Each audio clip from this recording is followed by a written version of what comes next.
Der XGIMI Horizon Pro ist ein schönes Gerät. Zum Leistungspaket gehört ein leiser Umgebungsmodus, die 4K-Auflösung und kräftiger Sound. Einem Kinoabend steht theoretisch nichts im Wege. Einfach Netflix runterladen, einloggen und Blacklist geht nicht. Mist. Schade. Aber es gibt einen gar nicht so komplizierten Umweg. Diesen gehen wir jetzt und deinstallieren dafür erstmal Netflix. Es gab die ganze Zeit eine andere Lösung, die App gibt es aber nicht mehr und in meinen Augen ist die neue sowieso besser. Und deswegen suchen wir jetzt den Desktop Manager im Google Play Store. Man muss sogar nur Desktop eingeben und schon ist die App gefunden. Der Desktop Manager ist kostenlos und wird direkt von mir runtergeladen. Kaum dass der Desktop Manager installiert ist, kann man ihn öffnen. Nun seht ihr eine Auswahl von Apps, unter anderem Netflix. Man navigiert sich zu dem Button und drückt drauf. Im Folgenden wird Netflix runtergeladen. Im Anschluss wird nochmal drauf gedrückt, was dazu führt, dass der Horizon fragt, ob diese Quelle Apps installieren darf. Das bestätigen wir und drücken nochmal auf Netflix. Es schließt sich die App-Installation an, die auch nicht lange dauert. Im Anschluss an jene ist Netflix ganz normal installiert. Persönlich nutze ich Netflix recht oft, sodass ich die App auf dem Homescreen parke. Jetzt kann ich euch natürlich viel erzählen, dass die App nun funktioniert. Probieren wir es doch einfach aus.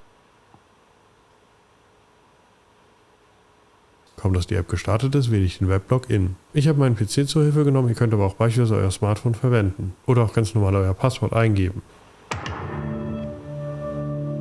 Das klang ja schon sehr vielversprechend, aber soweit waren wir eben auch schon. Also zur nächstbesten Folge geklickt und siehe da,